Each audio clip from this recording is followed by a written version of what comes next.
good, everyone? Welcome to KGW's 3-on-3 Blazers. My name is Orlando Sanchez. Jared Cowley on my right. Nate Hanson on my left. Max Barr on the ones and twos. We are here to talk Portland Trail Blazers and the big trade deadline. Woo! It's our favorite podcast of the year, baby. You have a lot more energy than Blazers Twitter right now. Oh, man. So how are you guys feeling, man? I'm fine. Yeah. Jared didn't trade everyone on 2K in the 2 hours since the deadline, so that's good news. I was worried about you, Jared. The Mirotic trade went down, like 4 hours ago, so I've had 4 hours to process that. Yeah. Mourn? I am sad because you guys know how much I love Mirotic and how much I want him in a Blazers uniform. It's facts. But for the second year in a row, it wasn't meant to be, so maybe that you'll get your wish this offseason. They won't have any free agency money. What are you talking about? Go over the cap for Mirotic to finally make Jared happy. That's not how it works. I know, it's not. Is that when you realized it was all over, Nate? Yeah, I realized it was all over when Caleb Swanigan is now no longer in town. I mean, that was the big move today. Yeah, the big move today. No more Caleb Swanigan, and Nick Stauskas and Wade Baldwin got traded for about the third day in a row, and now they're not on any team. That's cold, man. That is cold. It's a tough business. Waived by the Pacers. Mm-hmm. All right, guys. You guys know the drill. 3 questions, 3 answers. There's 3 of us. Yeah. Number 1, Blazers made 2 trades before the deadline. Rodney Hood and Skal Labissiere. I think we all had that check and check last week. They are now officially Portland Trailblazers in Woj-land, but they didn't make a bigger move than that fans were hoping to get. So did Neil Olshey drop the ball, gentlemen? I want to hear from Orlando first. Yeah, I agree. I want to know what Orlando thinks. Okay. I don't think he dropped the ball because this is what we all expected. This is par for the course. This is what Neil Olshey does. This is a Neil Olshey move right here. In fact, he can probably make the case that he did more than he normally should. I mean, I'm not surprised at all. I can't even be disappointed about something that I expected to have happen. This is a Neil Olshey style move right here. But Neil Olshey doing Neil Olshey things, as you just said, isn't dropping the ball this go around for you? No, this is it. This is what he does. So you're grading on a curve. Oh, without a doubt, man. But I don't blame Blazers fans for being disappointed and upset, and for Blazers Twitter in particular to be fired up about this. Yeah. Because they were all hoping for something different, and it's because of this playoff performance over the last 3 years. 10 straight playoff losses. Yeah. That'll do it to you. You were hoping for a big change. It didn't happen. And you can even go back to last week's conversation that we had. Yeah. What did we all say was going to happen? They're going to make small moves. No blockbuster move. Where are we at today? They made the small move we thought they would make. Mm-hmm. Skal Labissiere, that's not even really worth the discussion right now, because the trade deadline for me going into it was, would the Blazers make a move that would make them better in the postseason? And the answer to that question, I think, is undeniably yes. That Rodney Hood is an upgrade from pretty much any other scorer they have on the bench, unless Jake Layman can keep up what he's been doing for 3 weeks. Mm-hmm. Undeniably. Yeah. So you now feel that this team has a good chance to... I didn't say that. I said they're undeniably better than what they were last week. And Rodney Hood is absolutely a player that can help them and does fill a need that they were missing. I mean, people have been asking for a wing who can shoot, and that's what Rodney Hood can do. He lacks a little bit on the defensive end, but he can score. That's what he's done his short career so far. So they made that move, and so for me, it's hard to say that he dropped the ball, Neil Olshey, because the team is better than the last time we talked. Now, are they definitely better? And would I pick them to win a first-round series? Probably not, but that doesn't have anything really much to do with this year's roster. It has more to do with what I've seen other versions of this roster in the past do in the postseason. And do I think that they are talented enough with this group right now to get to the second round? Yes. Am I confident about it? No. But do I feel a little bit more confident than I did last week? Yes. And so it's hard for me to say that he dropped the ball. And for these Blazers fans, they're saying, they didn't make a big move. Well, how the heck, what are they supposed to do to make a big move? I mean, unless it's trading C.J. McCollum or Yusuf Nurkic or Damian Lillard, there's no big move that's going to come. They do not have the assets. Now that opens a different conversation into the Neil Olshey wormhole. because it's his fault that they were stuck in this position with no expiring contracts, young players that maybe don't have the highest ceiling, and no good first-round picks coming up in the future. All those can be put on Neil Olshey, but those were the deck of cards Blazer fans knew they had going into this deadline. So they shouldn't be surprised that this weak deck of cards netted them something that they're a little bit better, but not substantially better. But the expectation that they would be substantially better was just not right. That's true. We all knew that Olshey was going to have to take a risk. Yeah. He didn't do that. Yeah. I don't think there was ever a chance that he was going to trade CJ. He's been very clear about that for the past several years. Those are his boys, man. I don't know why you'd trade Yusuf Nurkic right now. Yeah. And Damian Lillard should never, ever be traded unless he asked to be traded. Although Nurkic put Blazers Nation into a panic for about 10 minutes last night. Yes, he did. Oh, the Homer Simpson with the GIF? the okay GIF, yeah. Oh, I can't believe you said GIF. I want to hit you. You know you're right. Go ahead, Jared. It's like peanut butter, baby. I know. Go ahead, Jared. So I think that it's such a nuanced answer. Yes, of course Neil Olshey dropped the ball. Because really? Yes, he did. Because at the deadline, he dropped the ball. Deadline. Okay. However, I also look at this realistically that I don't think that the trades were out there for him to make this team better. So if the trades weren't out there for him to make, how does he drop the ball on this particular topic? Because all of it is still his fault. So you're saying everything, all the decisions, like, I'm not debating. He's made bad decisions that put them in this bad situation. Yeah. Like, that's not debatable. But to me, for this discussion of the trade deadline, did he drop the ball for this particular discussion? All that other stuff, while it factored in the deck of cards he had, it's hard to say he dropped the ball when you just said there were no trades out there for him to make. So what is he supposed to do? Yeah, that's a good question. But it is still his job to make this team better. And he is a little bit. But just like you, I don't see this team as that much more likely to get out of the first round than they were. And I like the Rodney Hood acquisition. I think it's a good trade. I even think, in a vacuum, the Skal Labissiere trade is a good trade. But this team doesn't seem to me like it's that much better than it was before the deadline. And I really think that the clock is ticking. And I don't think that since he traded for Yusuf Nurkic, I don't think that Neil Olshey has done a lot to make this team that much better. So yes, I think he dropped the ball. Now, it's absolutely true that I don't think the moves were out there that he could make.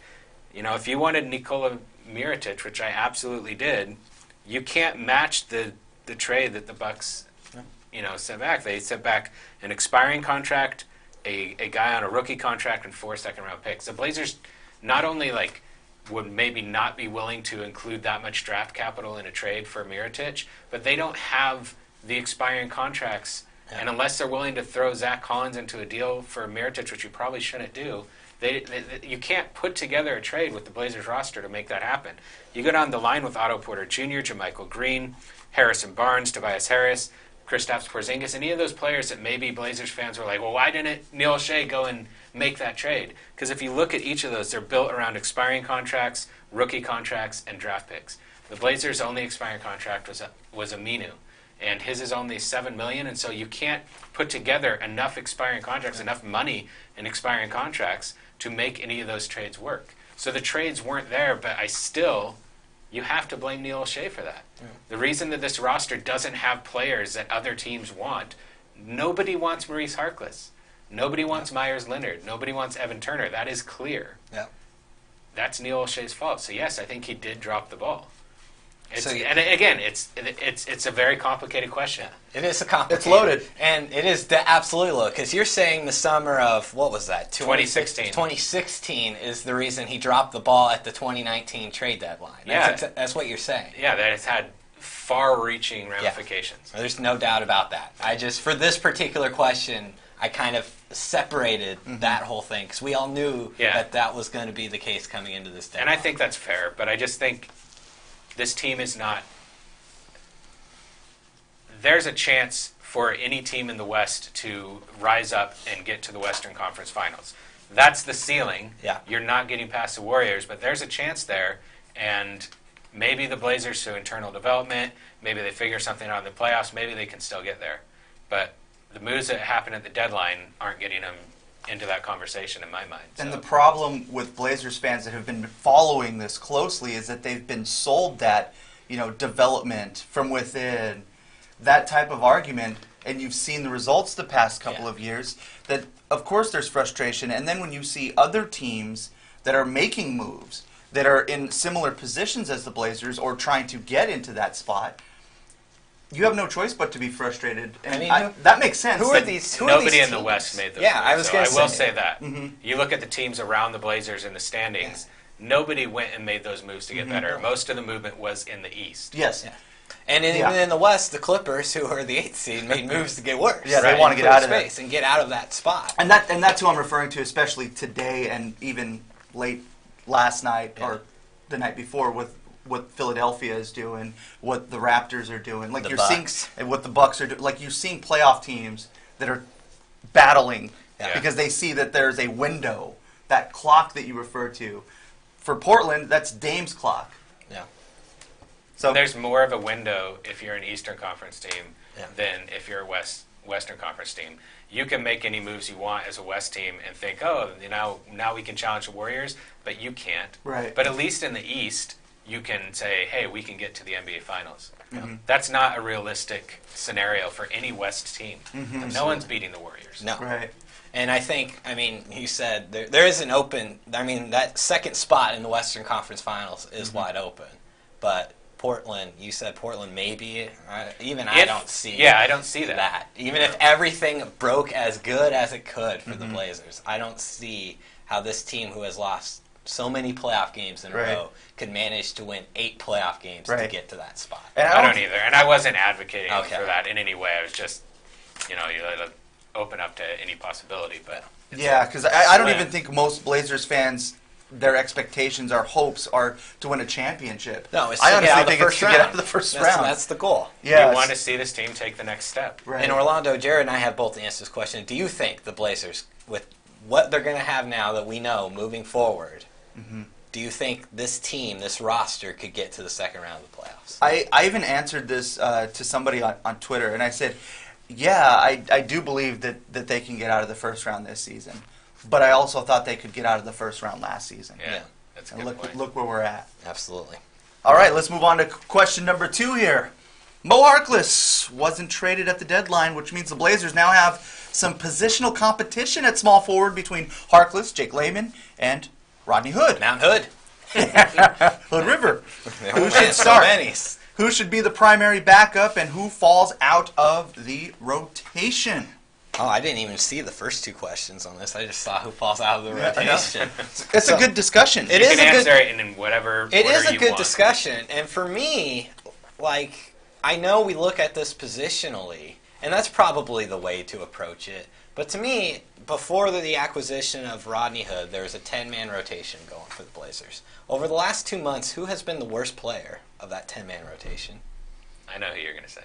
I do too, because Orlando and I discussed this. It's been Zach Collins. Yeah. Mm-hmm. And to me, it hasn't been close. And so, if you're going to look from that aspect, then Zach Collins would be the one for me to follow the rotation. And I know that's difficult because of his position and with some of the things they would have to do rotation-wise. Can I push back a little bit? Go for it. Don't you think Maurice Harkless has been just as disappointing as Collins? That was my initial answer when we had this discussion. I think you could definitely go 1 and 1A with those 2. Maybe. But Maurice Harkless, I think, has been consistently a decent defender. And him in that rotation, with that starting 5 rotation, has still been pretty good, even though he has struggled to shoot himself. That group of 5 guys has continued to perform well. And so for me, the answer would be, for the time being, I'm staying with Maurice Harkless in that starting lineup just because that group does operate so well together, and hope and pray that he can find his shot here in the second half of the season like he did last year and be a contributor for them by the time April comes around. And for me, if we're just picking out of these 3, Jake Layman's going to be the odd man out for me right now, and I don't like saying that. That's a mild take. Which is why I would say I would venture into looking to figure out ways to get Jake Layman minutes. And to me, the person who would suffer would be Zach Collins. If you got to get creative and find a way for all three of these guys to play, you got to take someone out. And for me, that person is Zach Collins. And I know there's a ton of capital invested into him from general manager Neil Olshey. Right. I mean, that draft, think about that 2017 NBA draft. Right. They went into it with 3 first-round picks. You burned 2 Granted, of them. all of them, none of them were lottery picks. But you drafted Zach Collins, who has struggled his second year. I don't think he's improved the way we anticipated he would. And you just traded the other one. Yeah. That draft, when you had 3 draft picks, is suddenly looking like a flop, like a bust for the Blazers. And Zach Collins, to me, you got to win games now. I know he could potentially still be in your big future plans and be a key part of it. But if they don't get out of the first round this year, Terry Stotts may be unfairly fired, and Neil Olshey may be out of a job as well. You know, when your own butt is on the line, something that even though you want Zach Collins to be your guy moving forward, sometimes you have to be like, we have to win now. And to win now, I think Layman, Harkless, and Hood all need to play, but just in this question, I'm going to say Layman's the odd man out, and I don't like saying that. Layman's played well lately. He has played well. That's why I don't like saying that. Yeah, it's mild, little steamy on that take. Well, I wasn't. There wasn't all caps with it. Yeah. There wasn't 5 hashtags. Yeah. So yeah, it was hard to get that vibe. But. Yeah, it's hard to say bench Layman or and I'm not make that be the last. And I wasn't bit. advocating for that either. Minutes for Layman at Zach Collins' expense. Yes, exactly is what I'm saying. Yeah, it is such a tough question. And I'll follow because go ahead. And I'll follow that. If Harkless continues to struggle and they continue to find minutes for Layman and he's scoring, then yeah, Harkless will be the guy out. But at this point, I'm not yet willing to do that. Go ahead. Yeah, I think that I want to see Rodney Hood in the starting lineup. I think that what the Blazers need and what we've always known that they need is more shooting in that starting lineup, especially at the forward positions. Now, you've got Aminu who is streaky, and the problem with Aminu is no one will ever guard him. Yeah. You know, even no matter what percentage he shoots. But I think with Hood, and I think the same thing is true with Harkless. You know, he shot well from 3 last year, and he was about 35% the year before. He slumped this season. But no matter how well he shoots the 3-ball, nobody guards him. I do think defenders will guard Rodney Hood because he has a track record as a good outside shooter. And he's not just an outside shooter. He's a guy who can break you down off the dribble, and he's a good playmaker, and he operates well in the pick and roll as well. So I think that he brings a lot more offensively. Now, he's a much worse defender, at least to this point in his career, than Harkless, and that's a concern. But I still think you need more offense so that, I mean, you're looking towards the playoffs, and you're looking towards those situations where opposing teams blitz and trap McCollum and Lillard, and you need people who can draw defenders, and neither Harkless nor Aminu can do that. So I want to see Rodney Hood in the starting lineup, and I want to see it as soon as possible. Okay. And I don't think that Maurice Harkless needs to be playing right now, because if you're looking at minutes between those two, between him and Layman, I think that Layman is playing much better than Harkless is right now. I would agree. Over the past 15 games, and those 15 games are since he went back into the rotation. So it's not like he was struggling before that. It's just that's when he got back into the rotation. He's averaging 12 points and 4 rebounds. He's got a plus-minus of about 5, and he's shooting 56% from the field, 37% from 3, and 92% from the free throw line. And what the bench needs, if you're taking Harkless out of the starting lineup, what that bench needs is scoring. You're not going to get that from Harkless. You'll get good defense, and that's fine. But you need scoring off the bench, and Layman provides that. Mm-hmm. And so I could see a case for Zach Collins' minutes being reduced. I mean, he only played 8 the other night. But I also think that what is more likely to happen is that instead of Zach Collins' minutes going down and one of these 3 gets more minutes in his place, I think you're just going to start shrinking the rotation down to 9 players, and then once you get into the playoffs, maybe even down to 8. Yeah. And so I think that's more what happens. And I think that I don't know what's going to happen because I know Stotts really likes Harkless. But I think that if you're looking at those 3, I think that Harkless should be the one. He should be the odd man out. I agree with you, Jared.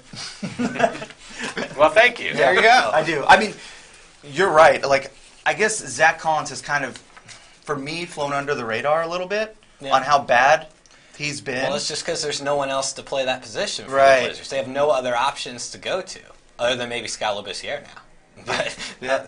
But they had no other options at that position. And with how well Layman's played lately, it seems like a no-brainer that he deserves that time and should be earn that slot. Rodney Hood slides into the second spot, and then let them battle it out. Let those two go. Mo's had his time. Yeah. You got to earn that. Imagine if Rodney Hood returns to what he was doing in Utah.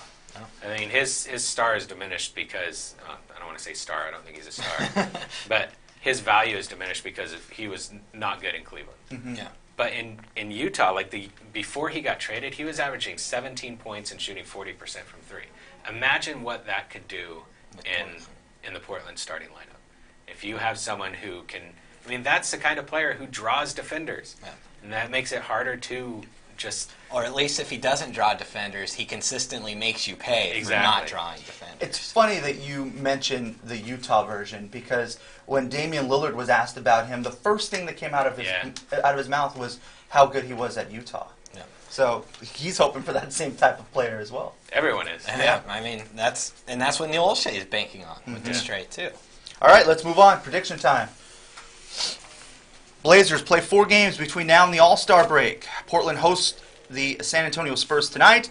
They're at Dallas on Monday, at OKC. Dallas on Sunday. Sunday, OKC on Monday. Yes. Yep. And then they've got a home game against the Warriors on Wednesday. Which games do the Blazers win? Which games do the Blazers lose? Well, we forgot they still actually have to play basketball. We've been talking so much about them actually not playing the game itself. Yeah. Yeah, and they also haven't, I mean, they've played, 2 games in 11 days or something like that? It's been ridiculous. Mm-hmm. So they've had a couple long layoffs here. But they get right back at it. I'm going to say the Blazers go 2-2 out of these 4. I'm going to say they win tonight against San Antonio. The Spurs, they keep doing their thing, man. I thought they would be knocked out of this playoff race by now. They keep chugging along. They're the 6th seed right now, but they're 10-17 on the road. Yeah, I think you had them knocked out in week 1, dude. Yeah, I had them knocked out. I had them knocked out the first day of preseason. But they're 10-17 on the road. The Blazers have been good at home, and I think they're going to want to bounce back after losing to the Heat. So I think they'll play. I think they'll play well tonight, and I think they'll beat the Spurs.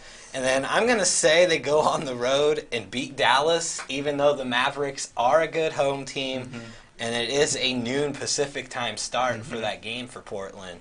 But Dallas right now, with all their roster changes and everything, it's not the same team that's been 19-7 at home so far this season. So I'm going to go with Portland to win that one. And I'm going to say they take losses on the road against Oklahoma City. They haven't proved they can stop Russell Westbrook and Paul George so far. I'm going to say they lose at Golden State as well because it's the Warriors. Yep. I have it exactly the same. You look at the Spurs, the past 15 games, and this is heavily influenced by the 40-point loss to the Warriors. But they have a negative point differential of about -4 over the past 15 games. They're playing about 500 ball. Yeah. You know, they're not good on the road, and this is a second game of a back-to-back for them. That's true. So I just think that I'm going to pick the Blazers to win that one. I also have them beating the Mavs for the same reason that you brought up. I looked at their roster. It's hard to find outside of Doncic a lot of healthy talent on that roster. Yeah. You've got Porzingis, but he's not playing. And there's good role players, but I just think the Blazers have a better team, so I've got them winning that one. Man, that Thunder game, that's such a big that's game. Where it's at. It's a huge that's game. Where it's at. They got to win the last 2 against Oklahoma City. But I don't think they're going to. Yeah. It's the second game of a back-to-back on the road. They've struggled against OKC this season. I mean, the games have been competitive, but they haven't had an answer for either Paul George or Russell Westbrook. And so I just can't pick Portland to win that one, considering it's a second game of a back-to-back on the road. And then the Warriors, they're unbeatable, so it's a loss. I was going to agree with you, but since nothing's written in stone, I think I'm there are no written answers. I can go wherever I want on this. Go for it. If I had to write it down, I would have punked out and went 2-2. This is good because you're currently leading in this, so now you'll make a bad decision and we'll get us back in here. I can afford to take a risk here, is what you're saying. Absolutely. I agree with you guys on the Spurs. It's a bounce back game. I don't see the Blazers losing back-to-back games at home. So give me the Blazers over the Spurs. I'm not impressed with the Mavericks, although they do have a great home record so far. It's a completely different team now. Yeah. So give me the Blazers in that one. Yeah. You mentioned the He's struggle going to go there. positive. That is a game that the Blazers, I think, recognize as a big one that they need to win. Yeah. I understand that it is coming off of a back-to-back. I believe the last time that we had a game like this, it was with the Jazz. Yeah. And the Blazers showed out in that game against It was at the Jazz. home. It was at home, which is a fair point. Yeah. Some tells me, man, I think the Blazers are going to show up for that game. All right. I think they're going to beat OKC. And then, well, the Warriors are the Warriors. So this is 3-1. interesting. We all at least had him going 500, or in Londo's case, going 3-1, and you feel pretty good about at least about them heading into the All-Star break. This is still a good But this team. is also a stretch where coming off a loss. I mean, would any of you be surprised if they lost all 4 of these games? A little bit, just because of 5-game losing streak. I mean, what's the longest losing streak they've had this season? I just think that I would be surprised if they lost 5 in a row. I'm just saying this is a stretch of the schedule where if they don't play well, Blazers fans could get a week of the All-Star break of a week after the trade deadline, and this team is already sinking type narrative going on. I mean, that would be something else. Yeah, man. I guess the one that would surprise me would be the Spurs. Okay. That would be the one. I could see them losing on the road. Yeah. And then the Warriors are the Warriors. Yeah. So, but yeah, to meet this time next week and see them on a 5-game losing streak, man, sheesh. Jared, 2K. I don't even know who would be left on the team. Yeah, if it's a 5-game losing streak this time next week, I'm not going to be happy. Yeah. And then I'll admit Neil Olshey dropped the ball at that point. All right. Oh, you guys know what time it is? Oh, yeah. Oh, yes. Time for everyone's favorite game, Rip It. We're ready to pass the ball over to producer extraordinaire, the Tim Duncan of the 3-on-3 Blazers podcast. There's that man. Max Bart. Why Tim Duncan? Why? I thought it was pretty obvious. In addition to being arguably the best power forward to ever play the game, Duncan was also one of the nicest guys the NBA has ever known. That's exactly Former NBA player Etan Thomas once told the story. You got better fashion sense, though, my friend. That's true. Barely.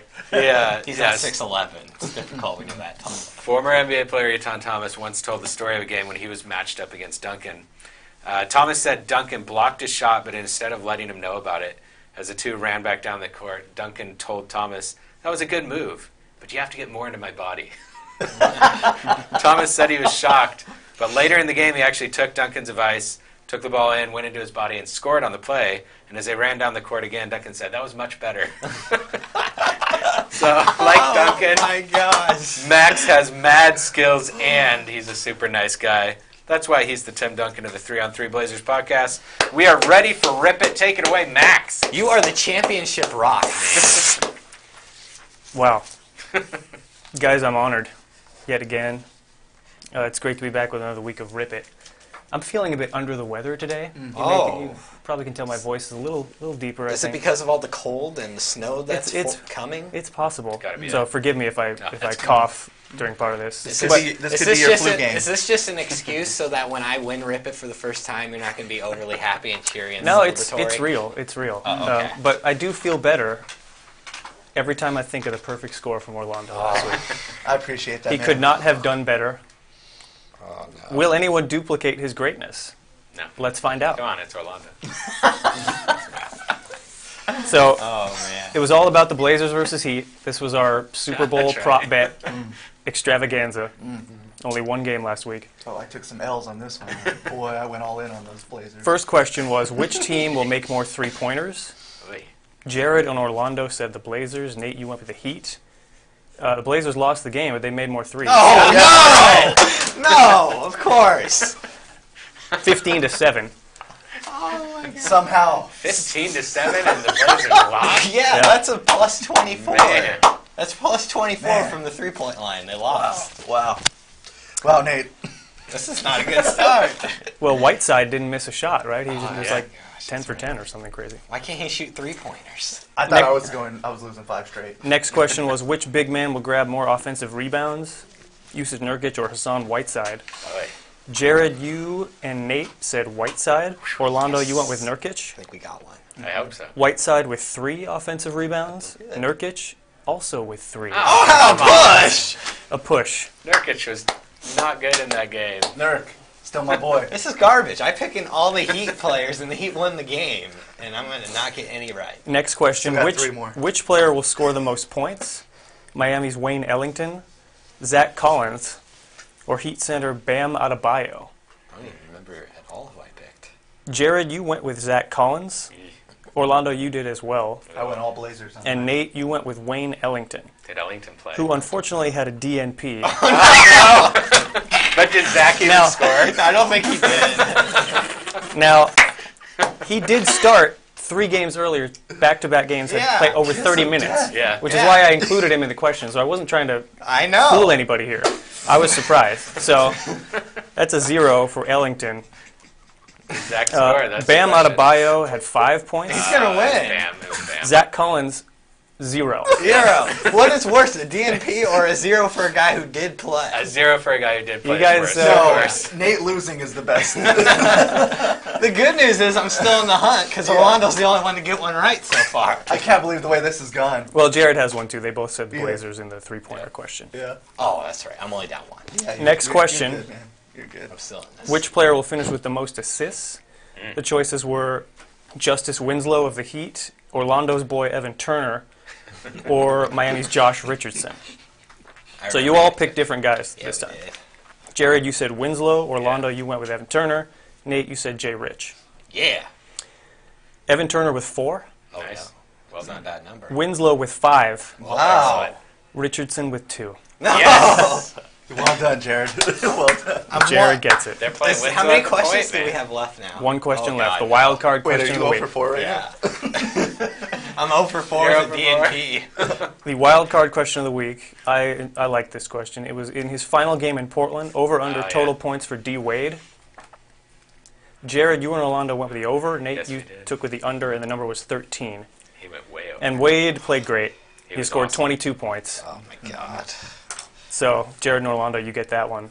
Jared's Man, brings that it- loss was painful, but watching Wade play like that was Yeah, the fans was were something really, special. really appreciative. I of thought it. he was going to take a shot at me right there. So did I. What a window, dude. You had a great that was a great Man. setup for it, and he didn't take it.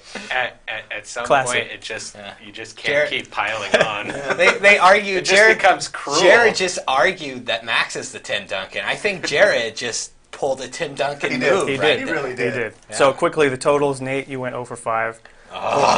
Orlando, 2 for 5. Jared, another championship for you. 3 out of 5. Well done. Thank you very much. Well done. I haven't Feels pulled an good. offer in a while. Yeah. Like I went like No. a 3-week stretch at the beginning of the season. But it's You've been a gone while. 3 for 5 some weeks. It's just Yeah. bad luck that you didn't win that week. Yeah. 1 week I went 3 for 5. He went 5 for 5. That's right. Garbage. All right, quickly, let's get to this week. 4 games, 1 question for each game, and the wild card question of the week. So starting with the Spurs game Thursday night, which player will score the most points? C.J. McCollum, a fully rested DeMar DeRozan, or a fully rested LaMarcus Aldridge? Both guys didn't play last night and they lost to the Warriors. Jared, what do you think? DeMar. Orlando? This is points. Yes, most points. I'll take L.A. Nate? I'm gonna go with DeRozan as well. All right. CJ has been playing really well. He has. They're all averaging about 21 a game. I'm gonna follow the Rip It champion. How about that? Sounds good. Blazers at That's Mavericks. for you, my Yeah. friend. For this game, we're doing I'm an always happy with an Orlando win. for the Blazers at Mavs. We're doing an over/under. That means 1 more loss for Nate. Just when I said you were taking the high road, my friend. Over/under 9 assists for Luka Doncic. Oh man. He's been putting on triple doubles lately. Jared, you're going under. Nate, Sure. what do you say? Over. Orlando? That's a big number. I'll go under. I don't. Okay. I don't know. You're gonna play us again. I wanted to. I don't know who's gonna score for Dallas for him to get 9 assists, but he's Himself. gonna go over. He's Yeah. passing to himself. One thing's for sure, he's going to have the ball in his hands a lot. So, Oh man, I hope he passes to himself. Blazers at He Thunder. will. This should be a fun one. Which total will be greater? Points scored by Al-Farouq Aminu or rebounds by Russell Westbrook? Oh my God, what a good question. Yeah, it is. Thank you. We'll start with you, Nate. Russell Westbrook. Orlando? Since the Blazers are winning, I was saying, I'll you take got Aminu. it. All right. Jared? I'll also go with Chief. Okay. Blazers versus Warriors. This game for the Warriors will be the second of a back-to-back. How many Warriors will score in double figures in the game against the Blazers? You just have to think about it for a second and give me a number. How many of their guys will score in double figures in that game? Orlando's going 5. Nate, what do you say? 4. Jared? 6. 6? Yeah. Woo, nice. Baby. So hopefully for your sake, none of the big 4 guys gets rested. That's right. Right before the All-Star break. Okay. Wild card question of the week. Ooh. This is also an over-under.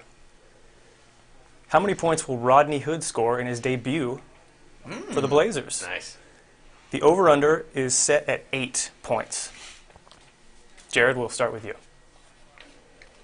Over. Orlando? Under. Nate? Over. All right. That's a good one. We'll find out. Another week of Rip It in the books. He averages 12 points per game. Yeah. He does. We'll see how many minutes he gets. Yeah, that'll be the key. Yep. All right. That DNP, man, that was... I can't even... That was great. He's right, because he started. He did. Like, going into that week, he was actually playing, like, okay, and was playing minutes. 33 minutes a game, then 31, and all of a sudden he's just out of the rotation. Here's the thing. That's about... That question is so horrible, because out of those 3 choices, it was 5 total points. Yeah. Yeah. That's pretty terrible. Well, guys, it was fun talking trade deadline today. We didn't drop the ball. Nope. Never. But... make sure that you give us those positive ratings. Subscribe to the podcast. We appreciate you. Until next time, folks. See you. See you.